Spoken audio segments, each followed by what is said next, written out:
C5 app download ചെയ്യൂ. കാണൂ മുഴുവൻ എപ്പിസോഡുകളും സൗജന്യമായി.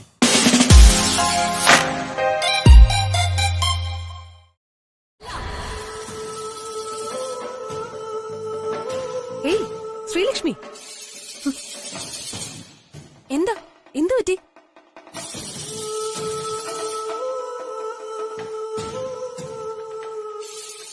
ഓ, ഇതിന്റെയൊക്കെ അവസാനം എന്തായിരിക്കും ഊഹിച്ചപ്പോ തന്നെ സഹിക്കാനാവുന്നില്ല അല്ലേ? കണ്ടില്ലേ, ഇപ്പൊ നടന്ന ഈ ചെറിയ കാര്യത്തിന് നീ ഇത്രയും സ്ട്രഗിൾ ചെയ്യുന്നുണ്ടെങ്കിൽ ഇനി നടക്കാൻ പോകുന്ന കാര്യങ്ങൾ നിനക്ക് തീരെ സഹിക്കാൻ പറ്റില്ലല്ലോ ശ്രീലക്ഷ്മി.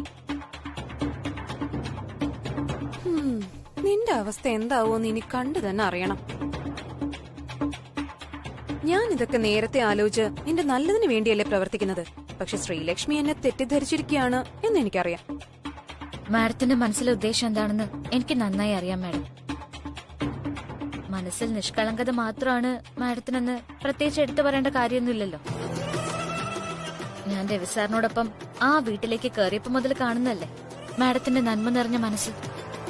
ശ്രീലക്ഷ്മി, ഇപ്പൊ ഈ പറഞ്ഞതിന്റെ അർത്ഥം എനിക്ക് മനസ്സിലായില്ല. മാഡത്തിന്റെ ഉദ്ദേശം എന്താണെന്ന് മനസ്സിലായി എന്ന് തന്നെ. സ്വന്തം കാര്യസാധ്യത്തിനും സ്വന്തമായി എന്തെങ്കിലും ഉപയോഗവും ഇല്ലാതെ മാഡം ആർക്കെങ്കിലും വേണ്ടി എന്തെങ്കിലും ചെയ്തിട്ടുണ്ടോ ഇതുവരെ? എപ്പോഴും വേണമെന്ന് ഞാൻ പറയുന്നില്ല. ഇടയ്ക്കിടയ്ക്കെങ്കിലും നല്ല കാര്യങ്ങളെക്കുറിച്ച് ആലോചിച്ചാൽ കുറച്ച് നന്നായിരിക്കുമെന്ന് തോന്നുന്നു. നല്ല ചിന്തകളും ആലോചനകളും ആണ് ഒരു മനുഷ്യനെ കൊണ്ട് നല്ല പ്രവൃത്തി ചെയ്യിക്കുന്നത്. 20 വർഷങ്ങൾക്ക് മുന്നേ മരിച്ചുപോയ അതേ രാജതന്ത്രി തന്നെ.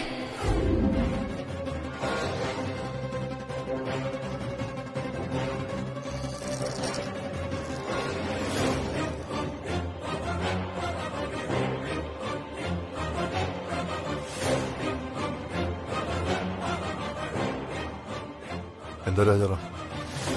ഒരു വിസിറ്റേഴ്സിനും സ്റ്റാഫിനും മുഖം കൊടുക്കാതെ കമ്പനി സിഇഒ ഇവിടെ ഒറ്റയ്ക്കിരിക്കുന്നു എന്ന് അറിഞ്ഞപ്പോ ഒന്ന് കാണണം തോന്നി. ഒറ്റയ്ക്കിരിക്കണമെന്ന് എനിക്ക് തോന്നിയാൽ സെക്യൂരിറ്റി ചീഫിനും അത് ബാധകമാണ്. സോ അപ്പോ ഞാൻ പുറത്തേക്ക് പോകണമെന്ന്. പക്ഷേ ഞാനിപ്പോ വന്നിരിക്കുന്നത് സെക്യൂരിറ്റി ചീഫ് രാജാറാമായിട്ടല്ലെങ്കിലോ?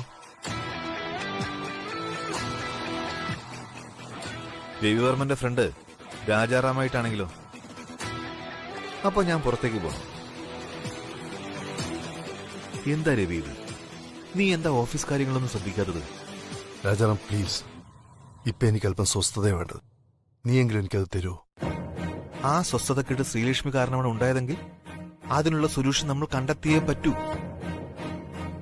അറിവില്ലാതെ ആണെങ്കിലും അറിവോടെ ആണെങ്കിലും ശ്രീലക്ഷ്മിയുടെ ഈ പ്രവൃത്തികൾ കണ്ടില്ല നടിക്കാൻ പറ്റുന്നതല്ല. അതിനെല്ലാം ഒരു ഫുൾ സ്റ്റോപ്പ് ഇട്ടേ മതിയാവൂ.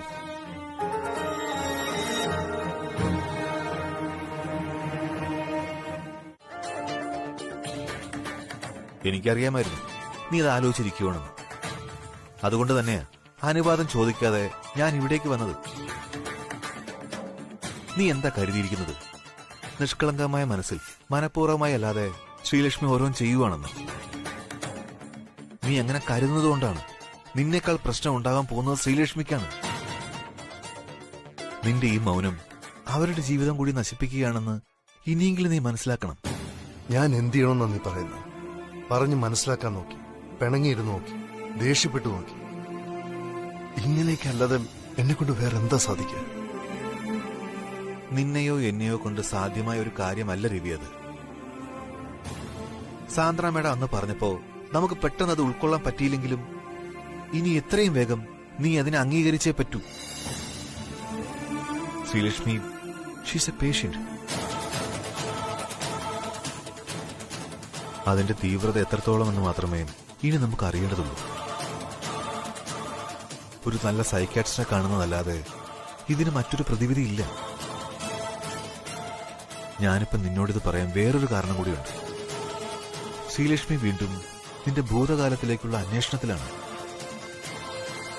ഞാൻ നിന്റെ ജീവിതത്തിലെ പ്രധാന ഘടകമായതുകൊണ്ട് തന്നെ ആ അന്വേഷണം ആരംഭിച്ചിരിക്കുന്നത് എന്നിൽ നിന്നാണ്. സാറ് പറയുന്നത് കള്ളമാണെന്ന് എനിക്കറിയാം. ഞാൻ ചെയ്തൊരു തെറ്റിന്റെ പുറത്ത് ഈ വീട്ടിൽ സാറിനെ സ്നേഹിക്കുന്നവരെ സാറ് വിഷമിപ്പിക്കരുത്. സാറിന്റെ ദേഷ്യം എന്താണെങ്കിലും അത് എന്നോട് തീർക്കാം. പ്ലീസ് ശ്രീലക്ഷ്മി, ഇനിയൊരു ഏറ്റുപറച്ചിന്റെയും കുമ്പസാരത്തിന്റെയും കാര്യമൊന്നുമില്ല. അതിന്റെ ആവശ്യമില്ല. അതിന്റെ സമയമൊക്കെ എപ്പോഴേ കഴിഞ്ഞു പോയി. ഒന്നായിരുന്നു നമ്മൾ, ഇപ്പൊ രണ്ടായി. രണ്ട് മനസ്സോടെ ജീവിക്കുന്നത്. എല്ലാ നാണയത്തിനും രണ്ട് വശങ്ങളുണ്ടല്ലോ സർ. ഇന്നല്ലെങ്കിൽ നാളെ എല്ലാം നല്ലതിനാവുന്ന എനിക്ക് വിശ്വാസമുണ്ട്. പക്ഷെ ഞാൻ കാരണം എന്തെങ്കിലും വിഷമം ഉണ്ടായിട്ടുണ്ടെങ്കിൽ അത് സാറ് മുഖാന്തരം ഈ കുടുംബത്തിൽ പ്രതിഫലിക്കാൻ പാടില്ല. അതുകൊണ്ട് സാറ് താഴേക്ക് വരണം പ്ലീസ്. ശ്രീലക്ഷ്മി എന്തൊക്കെ പറഞ്ഞാലും ശരി, ഇപ്പൊ എനിക്ക് ആവശ്യം ഭക്ഷണമല്ല, സ്വസ്ഥതയാണ്, മനസ്സമാധാനം.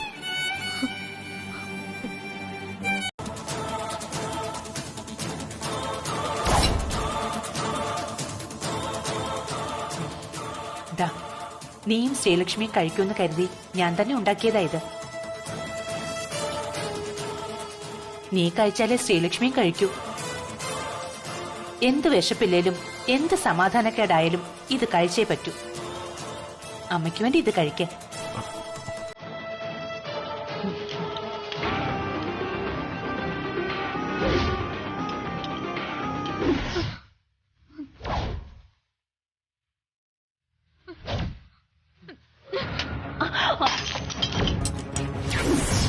ശ്രീലക്ഷ്മി,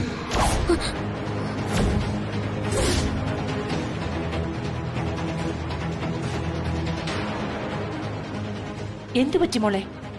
നീ എന്തിനാ പായസം തട്ടിക്കളഞ്ഞത്? അത് അത് അമ്മ. എന്തു പറ്റി മോളെ? അമ്മ, അത് പായസത്തില്. പായസത്തില്? പായസത്തിലെന്താ അമ്മ? ഇതിലെന്തെങ്കിലും ആരെങ്കിലും ചേർത്ത് കാണുന്ന.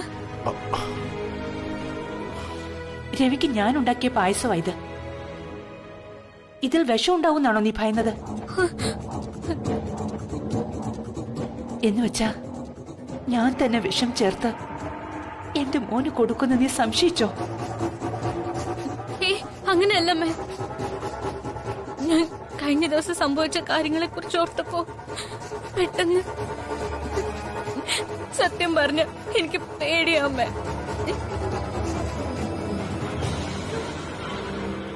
മനസ്സിലായി, അമ്മയ്ക്കെല്ലാം മനസ്സിലായി. മോൾക്ക് രവിയോടുള്ള സ്നേഹം അമ്മയ്ക്ക് മനസ്സിലാവും.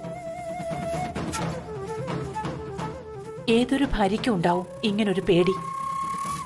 പക്ഷേ അങ്ങനൊരു പേടി എന്റെ നേർക്ക് നിനക്കുണ്ടാവുമെന്ന് ഞാൻ കരുതിയില്ല. എന്നെ വിശ്വസിക്കണമെന്ന് ഞാൻ പറയുന്നില്ല. രവി കല്യാണം കഴിച്ചപ്പോ മുതൽ എന്നേക്കാൾ അവകാശം നിനക്കാണ്. ആ അവകാശത്തിൽ നീ ചെയ്തത് തെറ്റു പറയാനോ ആവില്ല.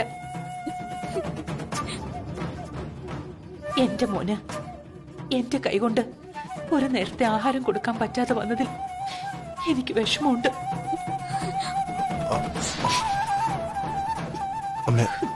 അമ്മ എന്തേ പറയുന്നു?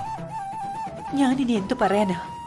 ഇനിയും ഞാനിവിടെ നിന്ന് കണ്ണു നിറച്ചാൽ അതെന്റെ മക്കൾക്ക് ശാപമായി മാറിയെന്ന് വരും ചിലപ്പോ.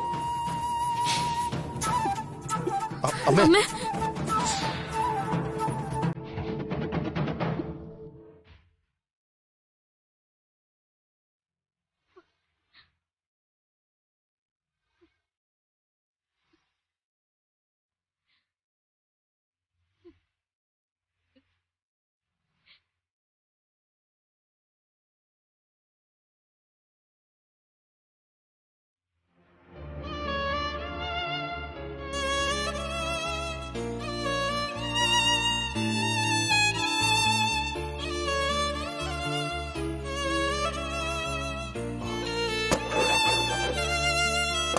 അപ്പൊ എന്റെ ഊഹം തെറ്റില്ല.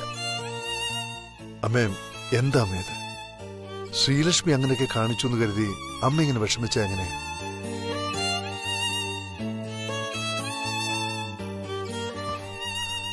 ശ്രീലക്ഷ്മി ചില സമയങ്ങളിൽ ഇങ്ങനെ വിചിത്രമായിട്ട് ഓരോന്ന് കാണിക്കുന്നത് അമ്മയ്ക്കും അറിയാവുന്നതല്ലേ. പക്ഷെ ഇങ്ങനൊരു സാഹചര്യം ഇപ്പോൾ അവൾ ഉണ്ടാക്കുമെന്ന് ഞാനും കരുതിയില്ല. എനിക്കറിയാമേ, ഒരിക്കലും ക്ഷമിക്കാൻ പറ്റാത്തതാ അവളിപ്പോ ചെയ്തത്. പക്ഷെ എനിക്ക് വേണ്ടി അമ്മ ഇപ്പൊ ഇത് മറക്കണം പ്ലീസ്. ഓരോ ദിവസം കഴിയും തോറും നമുക്ക് ചിന്തിക്കാൻ പറ്റാത്ത രീതിയിൽ ശ്രീലക്ഷ്മിയുടെ ഓരോ പ്രവൃത്തികളും.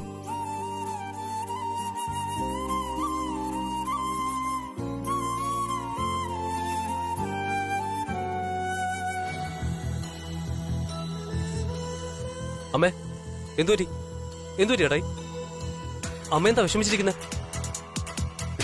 ഒന്നുമില്ല രഘു, കുറച്ച് ദിവസങ്ങളായിട്ട് ഇവിടെ നടക്കുന്ന കാര്യങ്ങളൊക്കെ ഓർത്ത് അമ്മ ഓരോ വിഷമം പറയായിരുന്നു.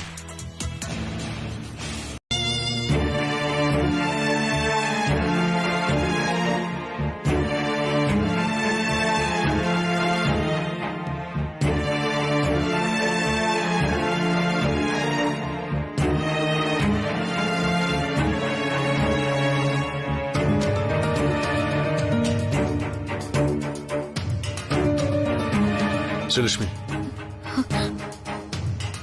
എന്താ തന്റെ ഉദ്ദേശം? താനിപ്പോ ഇവിടെ കാണിച്ചതിന്റെ അർത്ഥം എന്താണെന്ന് ചോദിച്ചത്? അത് സർ, ആ സമയത്ത് ഞാൻ കൂടുതലൊന്നും ആലോചിച്ചില്ല. സാറിന്റെ സേഫ്റ്റി മാത്രമേ എന്റെ കൺമുന്നിൽ ഉണ്ടായിരുന്നുള്ളൂ. എന്ത് സേഫ്റ്റി? എന്ത് സേഫ്റ്റിയാ താൻ ഉദ്ദേശിക്കുന്നത്? എന്നാരെങ്കിലും അപായപ്പെടുത്തുന്നു? അതോ കൊന്നുകളയുന്നു? ഇതിലും ഭേദം ആരെങ്കിലും കൊല്ലുന്നത് തന്നെയാ. എന്റെ സേഫ്റ്റി നോക്കാൻ ഇവിടെ രാജാറാമും സാൻഡ്രയും സെക്യൂരിറ്റി എല്ലാം ഉണ്ട്. തന്റെ ജോലി അതല്ല. പിന്നെ എന്താണ് സാർ എന്റെ ജോലി? ഈ നടക്കുന്നൊക്കെ കണ്ട് സമാധാനായിട്ടിരിക്കണമെന്നാണോ? സാറിന്റെ സേഫ്റ്റി നോക്കാൻ ഇത്ര ആളുണ്ടായിട്ടും വിഷം ചേർത്ത ഭക്ഷണം എങ്ങനെ നമ്മുടെ ബെഡ്റൂം വരെ എത്തി? അത് സാറ് ചിന്തിച്ചോ ഒരു വട്ടമെങ്കിലും? അങ്ങനെ പറയാനും മാത്രം എന്ത് തെളിവാ തന്റെ കയ്യിലുള്ളത്? ഇവിടുത്തെ ഭക്ഷണം കഴിച്ചതിന്റെ കുഴപ്പമാണോ അല്ലയോ എന്നുള്ളത് ഫോറൻസിക് റിപ്പോർട്ട് വന്നാലല്ലേ പറയാൻ പറ്റൂ. അത് മനസ്സിലാക്കാൻ ഒരു റിപ്പോർട്ടിന്റെ ആവശ്യമില്ല സാർ എനിക്ക്. നമ്മളെ രണ്ടാളെയും രണ്ടായി പിരിക്കാൻ ശ്രമിക്കുന്നവർ ഈ വീട്ടിൽ തന്നെ ഉണ്ട്. ഞാൻ നോക്കിയിട്ട് ആ ആൾ താൻ തന്നെയാണ് ശ്രീലക്ഷ്മി. എന്നോടൊപ്പം ഒരു കുടുംബമായി സന്തോഷത്തോടെ പോകുന്നതിന് പകരം താൻ എന്നെ എങ്ങനെയൊക്കെ ഇറിറ്റേറ്റ് ചെയ്യാമോ അങ്ങനെയൊക്കെ ഇറിറ്റേറ്റ് ചെയ്യുന്നു. എല്ലാത്തിനും ഒരു പരിധിയാണെന്ന് വിശ്വസിക്കുന്ന ആളാ ഞാൻ. ഇതെല്ലാം ആ പരിധിക്കും അപ്പുറമാണ്. ഈ വീട്ടിൽ എന്നോടൊപ്പം താമസിക്കുന്നത് എന്റെ അമ്മയും അനിയനും അവന്റെ ഭാര്യയാണ്. എത്രയോ വർഷങ്ങളായിട്ട് ഞങ്ങൾ ഒരുമിച്ച് താമസിക്കുന്നത്. ഈ പറഞ്ഞവരിൽ ആരെയാണ് ശ്രീലക്ഷ്മിക്ക് സംശയം? രഘുവിന്? അതോ അനിയത്തിക്കുട്ടിയോ? അതോ അമ്മയോ? ഇനി നീ എന്ത് പറഞ്ഞ് മാപ്പ് അപേക്ഷിച്ചിട്ടും കാര്യമില്ല ശ്രീലക്ഷ്മി. ഇനി എന്നും നിന്റെ സ്ഥാനം ആ കാൽക്കീഴിൽ തന്നെയാ. നീ കരയണ്ട മോളെ. അമ്മയ്ക്ക് നിന്നോട് ഒരു പിണക്കവും ഇല്ല. പെട്ടെന്ന് അങ്ങനെ ഒരു അനുഭവം ഉണ്ടായപ്പോ അമ്മയ്ക്ക് വിഷമായി എന്നുള്ളത് നേരാ. അത് മോള് കാര്യമാക്കണ്ട. അമ്മയും മക്കളും ഒക്കെ ആവുമ്പോ പിണക്കവും പരിഭവവും ഒക്കെ ഉണ്ടാവും. എനിക്കുണ്ടായ സങ്കടങ്ങൾ നീ കാര്യമാക്കണ്ട മോളെ. അമ്മ വന്നേ.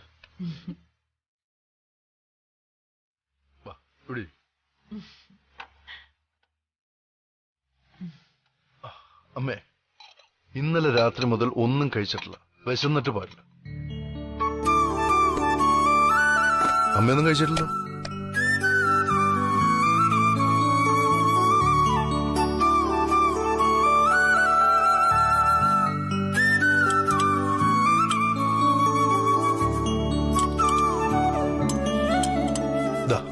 ഇന്ന് അമ്മ തന്നെ എനിക്ക് വാരി തന്നാ മതി.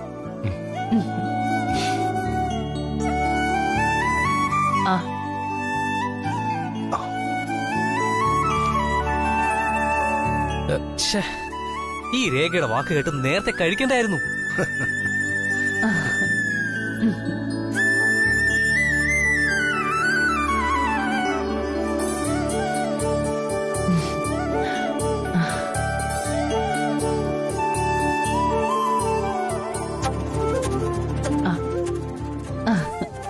അമ്മേ എനിക്കും കൂടെ.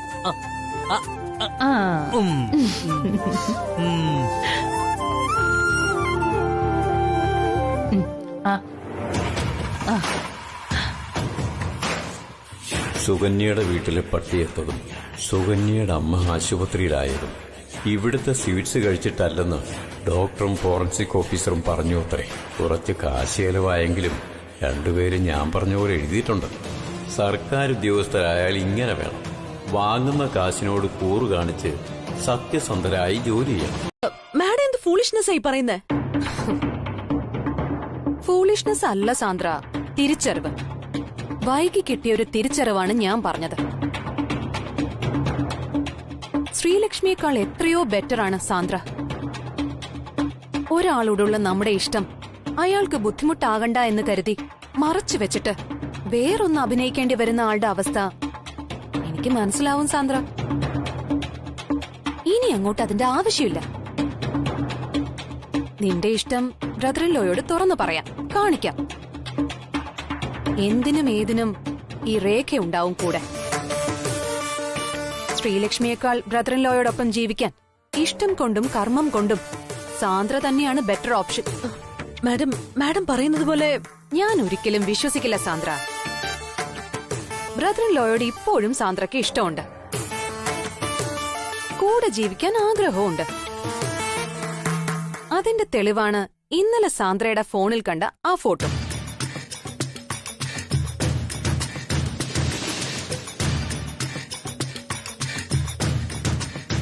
ബ്രദർ ഇൻ ലോയ്ക്കും സാന്ദ്രയുടെ ഒരു സോഫ്റ്റ് കോർണർ ഉണ്ട്. അതുകൊണ്ടാണല്ലോ ശ്രീലക്ഷ്മി പറഞ്ഞിട്ടും കഴിക്കാതിരുന്ന ഭക്ഷണം സാന്ദ്ര പറഞ്ഞപ്പോ കഴിച്ചത്. ആ ഒരു സോഫ്റ്റ് കോർണർ പ്രണയമായി ഡൈവേർട്ട് ചെയ്യാൻ വലിയ സമയമൊന്നും വേണ്ട. എന്റെ ബുദ്ധിയും നിന്റെ പ്രവൃത്തിയും സാന്ദ്രയ്ക്ക് എന്നോ നടക്കാതെ പോയ സ്വപ്നങ്ങൾ സാധ്യമാക്കി തരും. ഷോ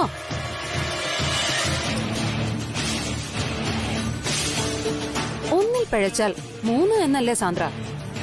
ആദ്യത്തെ 1ഉം 2ഉം രാജനന്ദിനിയും ശ്രീലക്ഷ്മിയും പിഴച്ചു. ഇനി സ്ഥായിയായ 3ാമത്തെ ആൾ സാന്ദ്രയുടെ ഊഴമാണ്. ഒരു പെണ്ണോളം മറ്റൊരു പെണ്ണിനെ മനസ്സിലാക്കാൻ ഈ ലോകത്ത് വേറെ ആർക്കും കഴിയില്ല സാന്ദ്ര. അതുകൊണ്ട് സാന്ദ്രയുടെ ആഗ്രഹം ഞാൻ നടത്തിത്തരും. ആരാ സിസ്റ്ററെ കുട്ടി? എന്താ കുട്ടിയുടെ പ്രശ്നം? എന്തിനാ പിടിച്ചൊലിച്ചു കൊണ്ടുപോകുന്നത്? മീര എന്ന പേര്. ആ കുട്ടിക്ക് മാനസിക രോഗമാണ്, വളരെ സീരിയസ് കണ്ടീഷനാ. അയ്യോ പാവം. ആ പെങ്കൊച്ചിനെ എപ്പോ ഇവിടെ കൊണ്ടുവന്നാലും തലവേദനയാ ചേട്ടാ. അവരുടെ അച്ഛനമ്മമാരോട് ആ പെണ്ണിനെ അഡ്മിറ്റാക്കി ചികിത്സിക്കാൻ പറഞ്ഞാ അവര് കേക്കില്ല. ഇങ്ങനെ രോഗം കൂടുതലാവുമ്പോ ഇങ്ങോട്ട് കൊണ്ടുവരും. ഞങ്ങളുടെ അവസ്ഥ ഇതുപോലെയാകും. കണ്ണ് തെറ്റിയ എവിടെയെങ്കിലും പോയി കാണുന്നവരോടൊക്കെ ആ പെണ്ണ് രാജകുമാരിയായിരുന്നുവെന്നും ആരോ കൊന്നതാണെന്നും ഒക്കെ പറയും. അവളുടെ അച്ഛനമ്മമാരെ പറഞ്ഞാൽ മതിയല്ലോ. കൃത്യമായ ചികിത്സ കൊടുത്താൽ മാറാവുന്നതേ ഉള്ളൂ. അവർക്ക് അഡ്മിറ്റാക്കാൻ പേടിയാണെന്നാ കാരണം പറയുന്നത്. അച്ഛനമ്മമാരുടെ മനസ്സങ്ങനെയാണ് സിസ്റ്ററെ. സ്വന്തം മക്കളെ ഇങ്ങനെയൊരു അവസ്ഥയിൽ ചികിത്സയ്ക്ക് വിട്ടുകൊടുക്കാൻ സ്നേഹമുള്ള ഒരു അച്ഛനും അമ്മയും സമ്മതിക്കില്ല. ഓ, എന്നാൽ എന്തൊരു കഷ്ടമാണ്. എന്ത് നല്ല കുട്ടിയാ, അതിനിങ്ങനെയൊരു അവസ്ഥ വന്നില്ല ഈശ്വര. ഇതോർത്ത് ചേട്ടൻ വിഷമിക്കണ്ട. ചേട്ടൻ ഇതൊക്കെ ആദ്യമായി കാണുന്നോണ്ടാ. മാഡം, ഞാൻ അതാ പറഞ്ഞു വന്നത്. ഇത്തവണ റെപ്രസെന്റേറ്റീവ്സിനെ അയച്ചാ പോരെന്നും അതാത് കമ്പനി സിഇഒ തന്നെ മീറ്റിംഗ് അറ്റൻഡ് ചെയ്യണമെന്നും അവരുടെ മെയിലുണ്ടായിരുന്നു. അപ്പോ സാറ് തന്നെ മീറ്റിംഗിൽ പങ്കെടുക്കണം. കൂടെ അസിസ്റ്റ് ചെയ്യാൻ ആരാണ് വരേണ്ടതെന്നും ഈ കോൺഫറൻസിൽ ഡിസിഷൻ എടുക്കണം.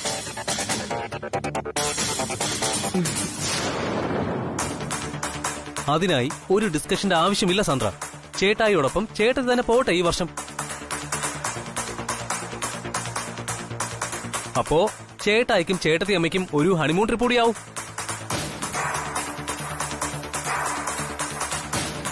കല്യാണം കഴിഞ്ഞിട്ട് ഒരു സ്ഥലത്തും പോയിട്ടില്ലല്ലോ രണ്ടാളും.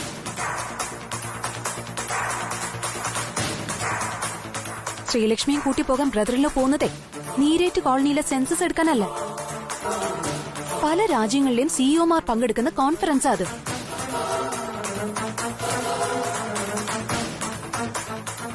അല്ലെങ്കിൽ തന്നെ പാരീസിലേക്ക് പോകുമ്പോഴും വരുമ്പോഴും ഇന്ത്യൻ ഗവൺമെന്റ് ഒരു ബുക്കിൽ സീല് പതിപ്പിച്ചു തരും. പാസ്പോർട്ട് എന്നാ എന്റെ പേര്.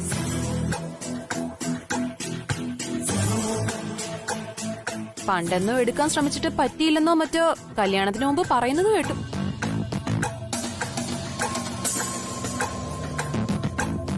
അതൊന്നും ഇല്ലാതെ എങ്ങനെ ശ്രീലക്ഷ്മി?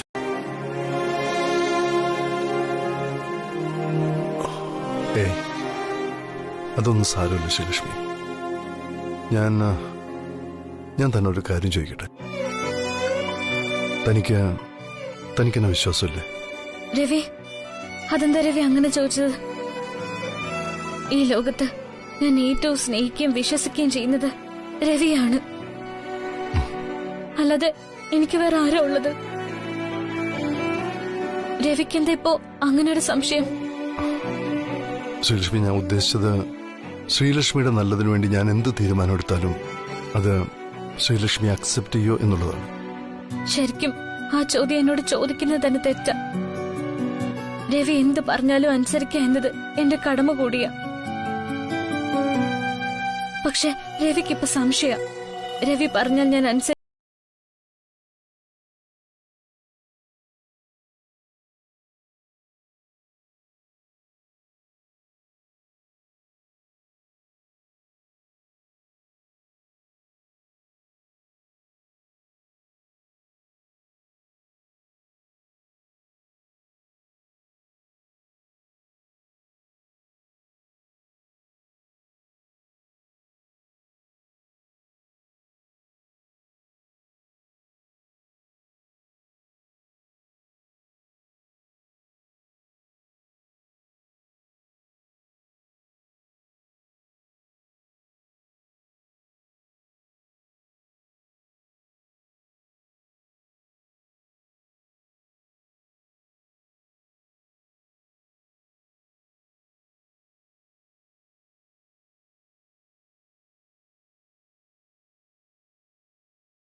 എല്ലാ പ്രശ്നങ്ങൾക്കും ഒരു അവസാനം ഉണ്ടാകാനും നമ്മുടെ ഇടയിൽ ഇനി ഇതുപോലെ ചില ചെറിയ അകൽച്ച പോലും ഉണ്ടാകാതിരിക്കാനും ഞാനൊരു തീരുമാനമെടുത്തു.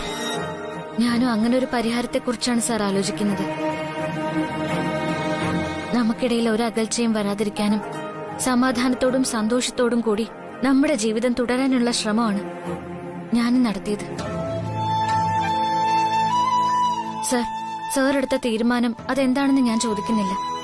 സാറിന്റെ തീരുമാനം എന്തായാലും അത് ഞാൻ അനുസരിക്കും. ഒരു മറു ചോദ്യം പോലും ചോദിക്കാതെ തന്നെ.